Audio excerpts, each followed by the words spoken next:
Hello and welcome to the Leading Lounge. I'm your host, Dr. Justin Dubose. Here in the Leading Lounge, we talk with today's leaders and unpack lessons learned and being learned from a career of leading and communicating in their field. These conversations are designed to be both informal and informative, and we want to equip you with wisdom and tools to empower you as a leader where you are and where you want to be. Hey everybody, welcome to episode 48 of the Leading Lounge. This is part 2 of a conversation, an interview I had with Brigadier General retired Ferd Irizarry. So if you haven't listened to episode 47, go back and listen to it. I give a better intro there of kind of who he is, his background, but so enjoyed this conversation. This part 2 is picking up with some questions that didn't get answered in part 1 and some of that ongoing conversation from him about wisdom that he's accumulated over his 40-year career, going from ROTC cadet in 1975 to Brigadier General, retired in 2015. So enjoy this conversation. You were talking about leadership skills and leadership traits and all that. So one question I love, specifically military guys, is, well, who's the best leader you ever served with, and what was it that made him great? Yeah, so this was a really good question. And that's where, before we started, I was saying, I think I came to the conclusion that I worked for many great guys, and each one had something that was a little bit special, like when I worked for General Shinseki down in Bosnia, the one thing that was unbelievable about this guy is, besides many, many things, just a fantastic leader, was that he was really patient, and he was like a monk. So he had no airs about him. And I really like that. I think the whole place, things could be exploding around us, and people running around with their hair on fire. And he was just calm all the time. And I really respected that, because there was no situation that ever really got us unglued. You know what I mean? We always had a good pace, and I really appreciated that.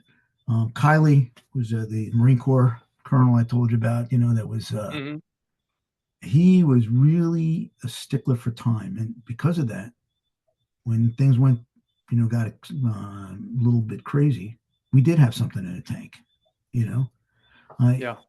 I mean, I love that about him too. I mean, he said Saturday and Sunday, you're off, goodbye, but then when things got serious, we had plenty of, we were ready to go. It was not one of these things where everybody tried to stay later than him, or anything like that.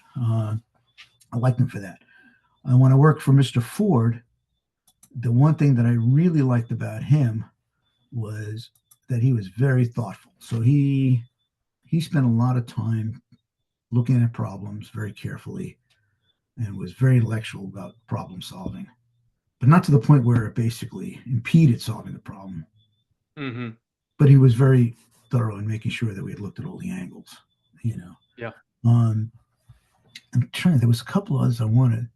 And then my favorite guy, and actually we probably were like just a hair away from being a cult. But anyway, he was fantastic.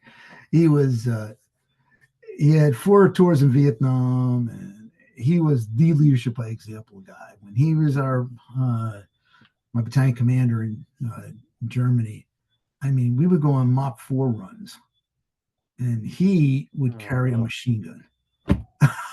This is a Mop 4 run. Goodness. I mean, he was that guy.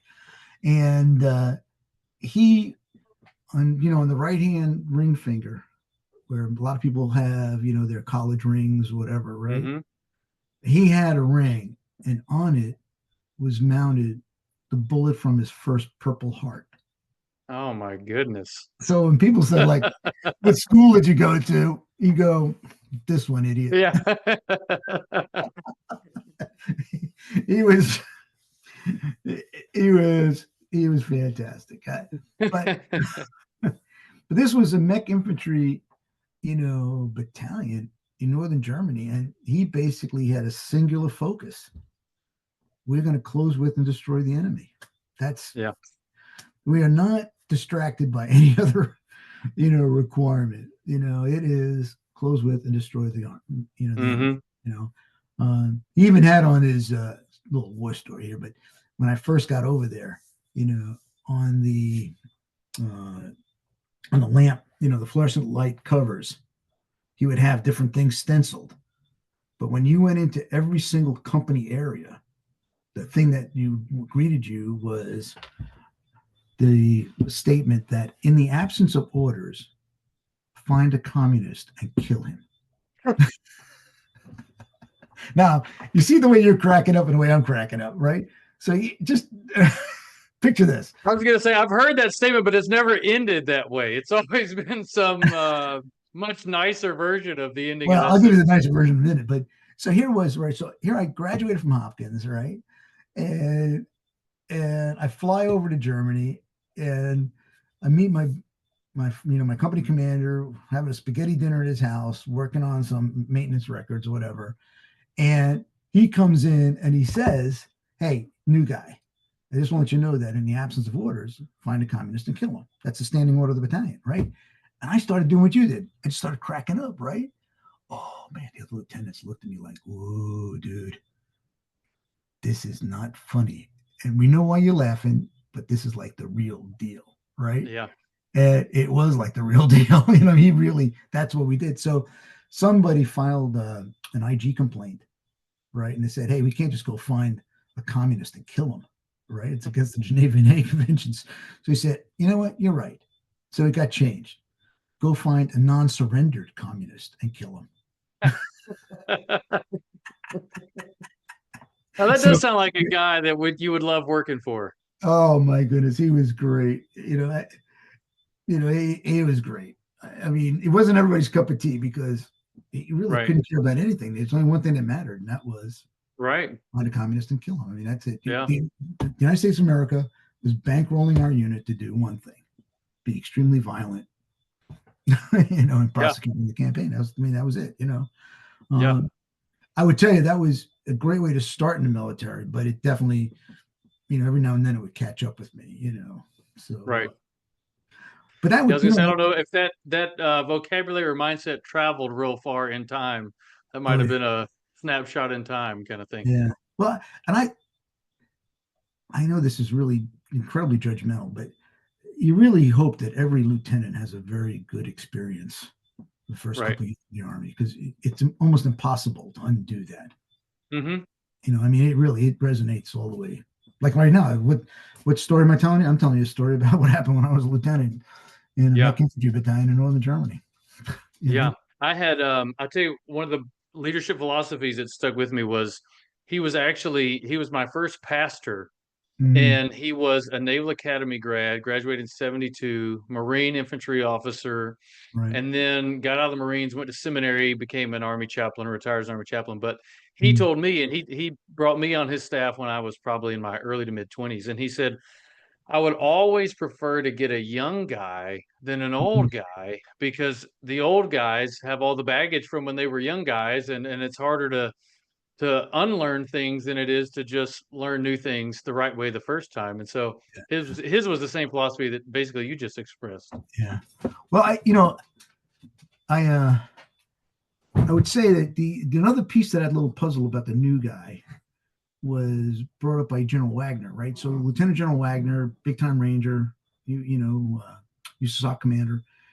And so one day we were talking about something, and somebody said, "Hey, we can't do that. All we have are lieutenants. We don't have anybody with any experience." And he just shot back at us. He said, "Well, how the hell do you think they're going to get experience?" Yeah. I was like, "Oh, yeah. Like, you know what? Duh." Too bad. Yep. Make sure you prepare them, keep an eye on them, but you got to throw them in. It's true. Yeah, experience is a great teacher. Oh yeah, no, he was excellent like that.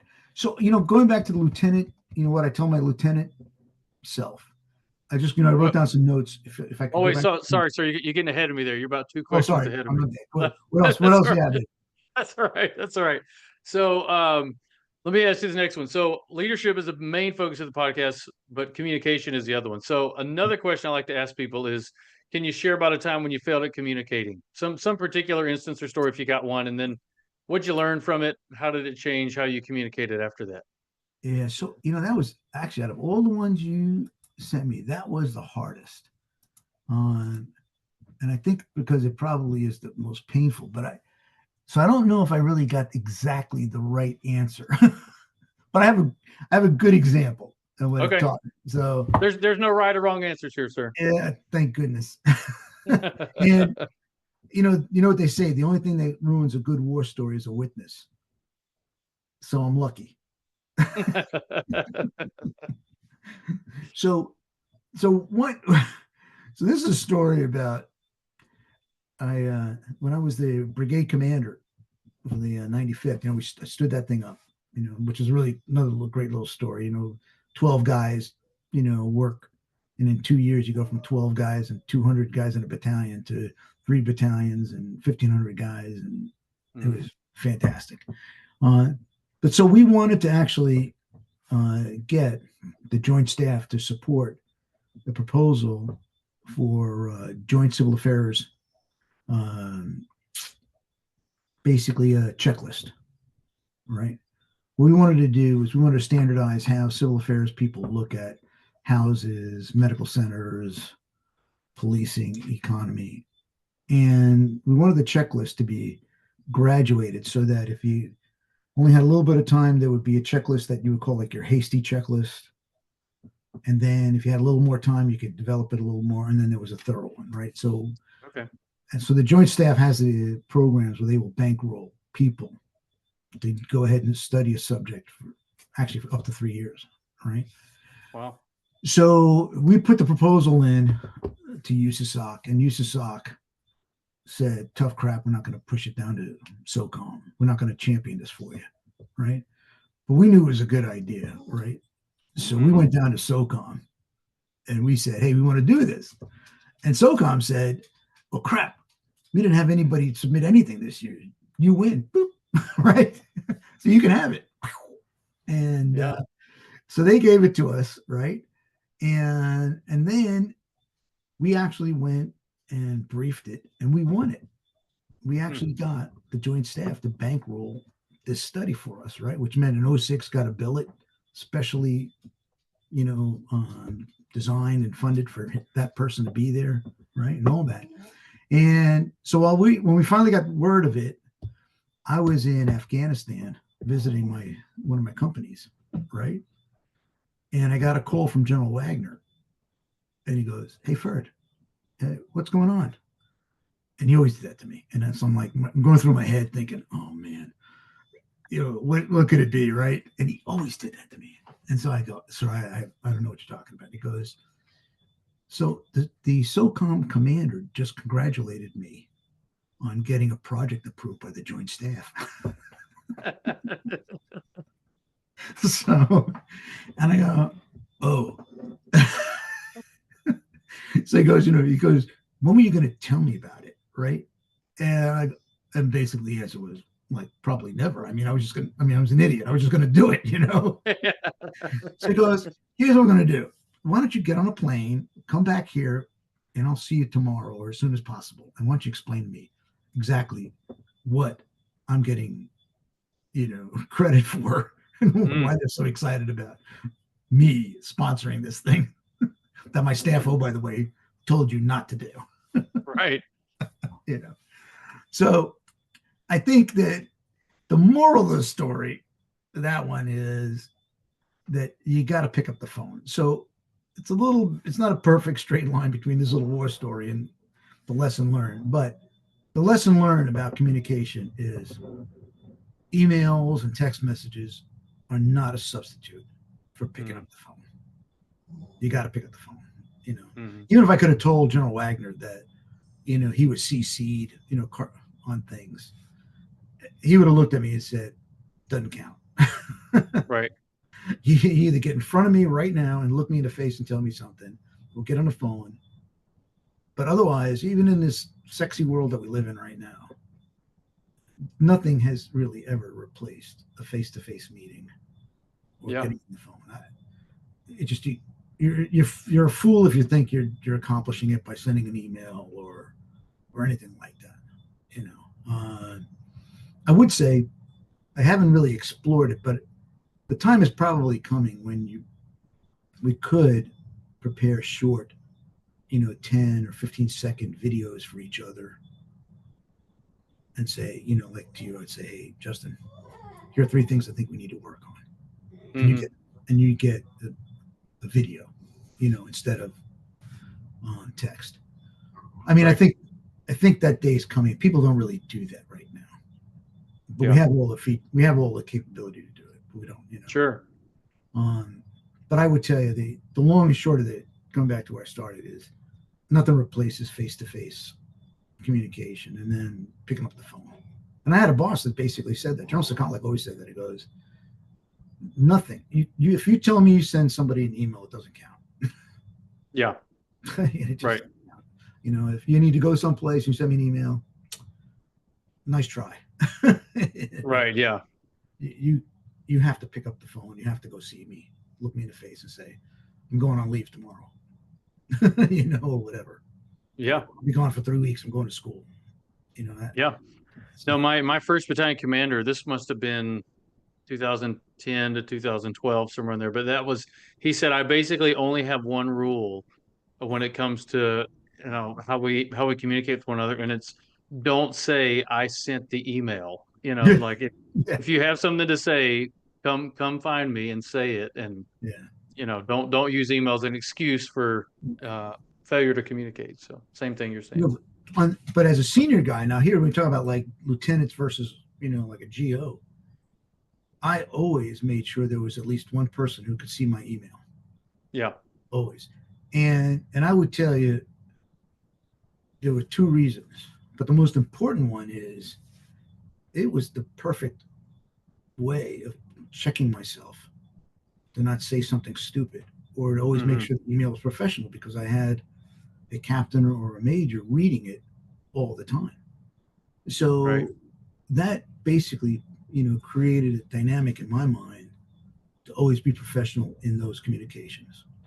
And that was my SIPRNet, my NIPRNet, everything. There was always one of those guys could read everything. Now, the real reason I did it also was because I didn't have enough time to read everything. So I needed someone to read it and say, hey, sir, you need to kind of check and look at what, General Talley just sent you, or, the chairman just sent you. But it was also good to know that somebody else was always reading my stuff. And I wouldn't change a bit of that, Yeah. not a bit. So No, great advice. Great advice. Well, here's another question I love asking. This one you started to answer a second ago was, if you go 2015, Brigadier General Irizarry, if he could time travel back to talk to Second Lieutenant Irizarry, yeah, what advice, particularly about leadership, what advice would you give your younger self with 40 yeah. years So of hindsight? well, leadership by example for sure. But the other thing I got to tell you, there's 2 things that I didn't really appreciate until later on in my career. Going back to the question. The first one was to really pay attention to personnel actions. That is a very big deal, and to really try your hardest to remember everybody, keep a little note, and probably the sub bullet to that is don't burn bridges. You can be incredibly effective by just not saying anything, and everyone will figure out what you mean. But I got to tell you, when you stick around long enough, some of the people that you thought were complete morons, they're your boss, Yeah. or you need them, Yeah. And so personnel actions is a very big deal. It's a very big deal. And remembering people. And I think when you're a junior guy, you can't imagine you're going to be around in 15 to 20 years. And the guy who is your fellow platoon leader could be your fellow battalion commander, or he may have changed branches and now he's the transportation battalion commander and you need his trucks. Mm-hmm. And if you call him a dirtbag, 15 years ago is absolutely certain he has not forgotten you called him a dirtbag. Yeah. You know, Yeah.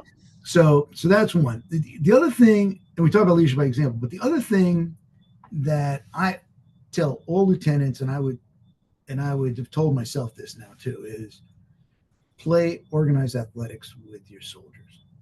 Hmm. So one of the, because there's no, and I love this game. They have this one game that we play. It's got all kinds of names, but the bottom line is it's a very simple game. You can call it American ball or whatever. It's basically you have like a Nerf football, right? And you're playing a rugby-like version with this Nerf ball, right? And there's no tackling. Basically, the only way you move the ball is by passing it. Right? Okay. So, and to move it fast, you use kind of like a rugby style, pass it back and forth and move it down. And then you have to get it into a box where you have catchers. So that's it in a nutshell. And the last couple of times I played it, we didn't even have an out of bounds. The rule was the ball's out of play.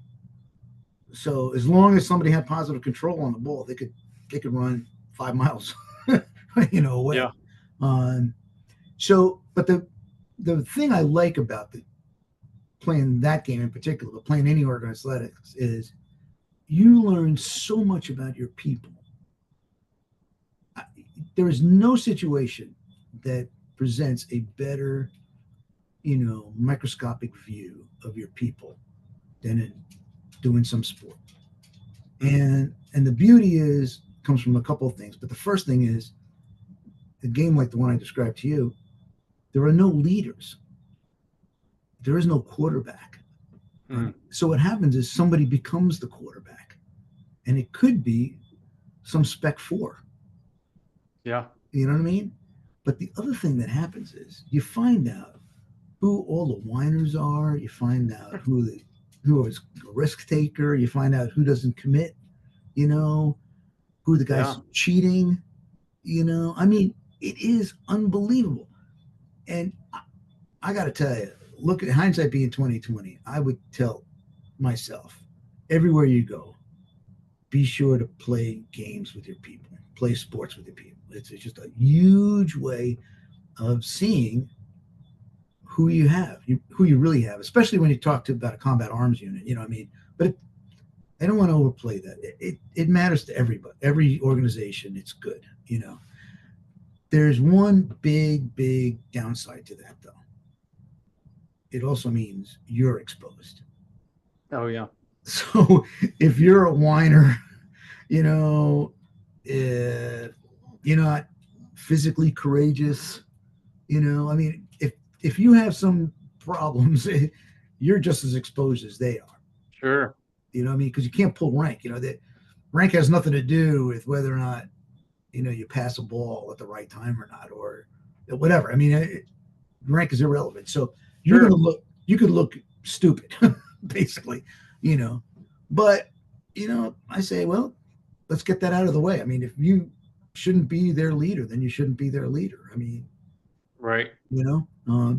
But organized athletics, you cannot replace it for that reason. It is the most perfect vehicle to really get a feel for who your team is, who the leaders are, and then it does something that you don't expect. And that is, it gives everybody something safe to talk about all week or until the next time you play. So I remember the 3 shop at KPOC was an awful place to work. I mean, everybody was bashing our heads in all the time, and we played organized athletics like crazy. And I got to tell you, it was wonderful. I mean, it was therapeutic because we could talk about, this one guy who we called Hans, his last name was Schmidt, and we called him Hans Schmidt because he had crappy hands. So all week long, this guy who was a major had like these privates busting on him because he couldn't hold on to a ball. You know what I mean? And all week long, we would be like talking about this PFC who just had this great arm. You know what I mean? And so it created a completely safe dialogue. Yeah. And we could highlight heroes in it, and we could also poke a little fun at each other, and it was really a very safe place to be, and that all was because we just weren't constantly stewing in our own misery. You know what I mean? And I got to tell you, I even tell it to ROTC, when on commissioning exercise, ceremonies, so I'm part of that, I'll say, hey, the very first thing you need to do, get your guys out and play Frisbee football or something. Yeah. There's no faster way to figure out who's who in the zoo. You know? And it's raw too. I mean, it's not like, somebody takes you into his office and goes, hey, sir, let me in on it. I want to let you in on this. It's like, well, you know what? This is really pretty cool stuff, No, that's great. I appreciate every bit of advice or insight you've given has all been like really simple and yet profound. And I've used that sports example before as a chaplain to other chaplains for a totally different reason. But I was in a combat engineering battalion, and we were playing ultimate frisbee and football. Yeah. And I've got some natural athleticism. And so I was out there, throwing, catching, running, and doing pretty well. And there was a guy, I remember, he said, the chaplain, what a sleeper pick, and his whole perception of me changed because I could play ball. And so my point. All of a sudden I had credibility that I wouldn't have had otherwise. Yeah, no, exactly my point. When next time we meet in person, I'll show you what the game is. Okay, yeah. And the reason I really advocate for this game is because there are very little rules. There's almost no structure. And it forces people to all of a sudden take on different characters. Yeah. You know what I mean? So someone actually tries to be the captain, tries to come up with a strategy. Some people just hide in the corner, right? But yeah, you gave the perfect example. Social experiment. Yeah, but the fact that, see, what you just said was perfect, right? So all of a sudden you go from the chaplain, who everybody may think is kind of like a, conscientious objector, doesn't want to shoot, doesn't want to kill. He's a necessary wimp that's going to connect us to God. Right. That's exactly all of a right. sudden, like, whoa, except for this guy. Right. All of a sudden, after some fun PT, my chapel attendance was quadruple what it was before, and yeah, sure. I had relationships that I didn't have. So it's great. I totally get that. Yeah, totally get that. Well, last question, sir. Oh, sorry. Were you going to say something else? Well, I'll save you a little war story for the very end. Go ahead. Okay. Yeah. So I love asking in particular career military people and missionaries because they have great stories. So I love asking them, what's the single greatest story that you can share from your career? Yeah. This was number 2 on the hardest question to answer. And I'm absolutely the last guy you'll ever find that wants to brag about his career. I mean, I just don't get any joy in it because, I mean, everything that I think really went well, I know where all the warts are, right? Mm-hmm. So this was a little bit tricky for me. One thing, I mean, so here's a couple things that was really outrageous. Like, one was I went with General Rodriguez and a very small team of 6 guys, and we built the IJC in 60 days. There was no core on the ground. And in Afghanistan, we built that thing in 60 days. And it went from non-existing, no op orders, no SOPs, no battle drills. And we took over and we built the TOC. We built, one day I'll tell you about it. It's truly unbelievable. There's about 6 of us that know that if we told anybody what we did, they would probably think we were lying. And it's absolutely true. And by the way, we wrote part of that plan during Ramadan. So we went and started every morning walking over to the Afghan headquarters to write the plan, complying with all the rules of Ramadan, and stood up a fully functioning corps in 60 days. Wow.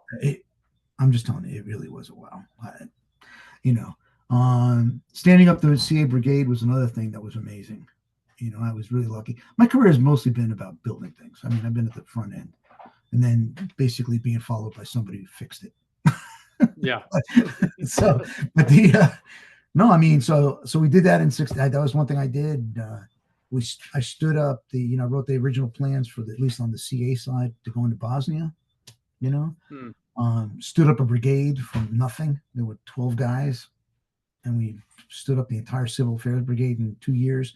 And if you remember President Bush's surge into Iraq, we participated in that. Every single company that we formed in the creating this brigade and all its battalions, when a company was formed, it deployed.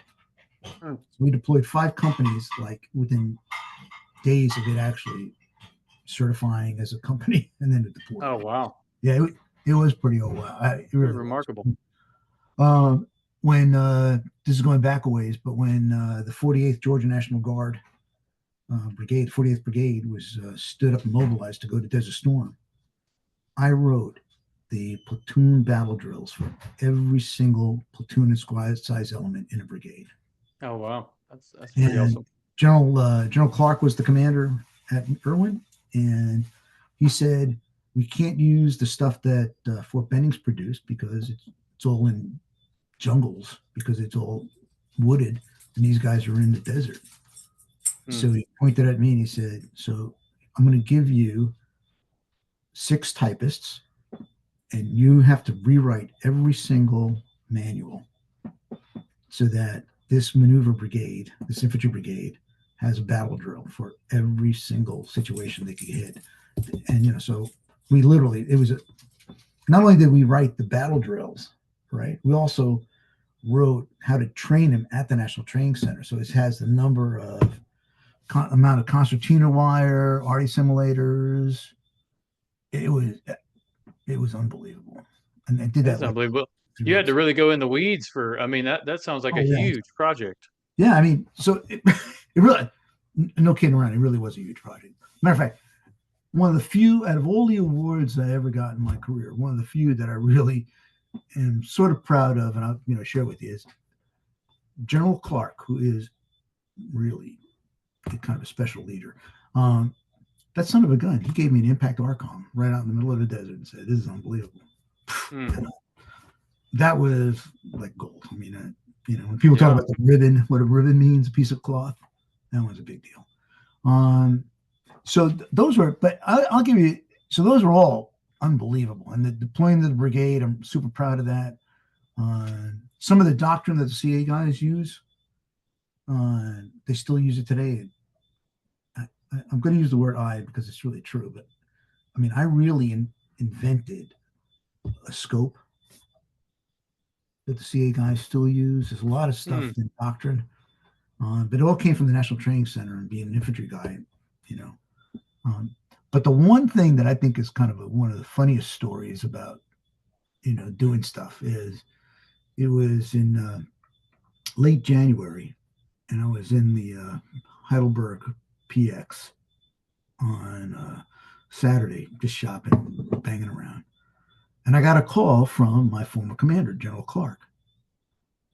And he said, basically, what are you doing? And I was like, shopping in the PX, And he goes, well, you got any big projects? And I go, not really, sir. I'm just a stupid staff officer and, land sent or whatever. And he goes, that's what I thought, So here's what I want you to do. You're going to go down to Bosnia. The first thing that you can get, the first flight you can catch. You can go down to Bosnia. You're going to take over General Miggs's Commander's Initiative group. And in 30 days, you are going to create a Bosnia Ministry of Defense. And I have already scheduled my press conference on the 28th of February. No pressure. So he said, it's basically that. I mean, everything I'm telling you, that was the conversation. Yeah. So within 2 days, I'm on a C-130 flying down to Bosnia. Basically, I was a complete outsider. So you want to talk about group dynamics. The only reason I was there was because they had failed. At least that's what Miggs had told them. So they said, you guys are a bunch of jerks. You can't figure it out. So I'm bringing somebody else in here to do it. So I showed up to be that guy, right? And in 30 days, we created a Ministry of Defense for a country that had rotating 3 presidents. Wow. It was It was totally wazoo. I mean, really wazoo. I was living in a basement of a building, and the beautiful thing about that basement was that all of the plumbing went through my little, space, my little quarters, whatever you want to call it. Right. And so this was in winter in Bosnia. So the hot water pipes were going through. So my little spot was always comfortable, right? And it also meant that I could hang my clothes up because the pipes were perfect for hangers. So I could, have everything kind of nice and, and they would dry, things would dry out and all that jazz, Yeah. Be nice and warm when you put it on. Seriously, I mean, you talk about small things that really matter. That really mattered. That was a good one. That was a good one. Yeah. Yeah. So that was pretty wazoo. But that was a tricky question because, I've been lucky. I mean, I've done some really incredible things. I mean, General Boykin basically put me on a plane and said, "Hey, I don't think they're getting it organized down there in the Philippines." This was like 2002. So he said, "I know the JTF commander. Go down there and help him." And so I just got on a plane and went down there. And 30 days later, I come back home and wrote a plan and hung out with the Minister of Interior. When I got there, I didn't know what to wear, so I went over to kind of like a Filipino version of Nordstrom's or something like that, right? And I walk in there and I told them, "Hey, I got to go, talk to your ministers and stuff like that in the next couple of days. I don't know what to wear." And these 4 sales ladies just took charge of me, and bingo whammo. In a couple of hours, I had all the right shoes, the right pants, the right shirt, right? They had me try everything on. They pinned it, and they said, "Come back in a couple of hours and you'll be ready." And I came back a couple of hours. It was all tailored. And good to go. Yeah. And when I went over there, the Filipinos were flabbergasted. They had never seen anybody show up with the right clothes. I mean, with an appropriate attire for who they were. Sure, yeah. Yeah. I've lived a charmed life like that. Yeah. I do tell that to soldiers and even outside the military, civilians in different contexts. I'm like, don't try to control the narrative. If you get something comes up, you get an opportunity, jump into it head first, and learn what you can, and you'll be amazed at the experiences that you'll have. Yep, totally agree.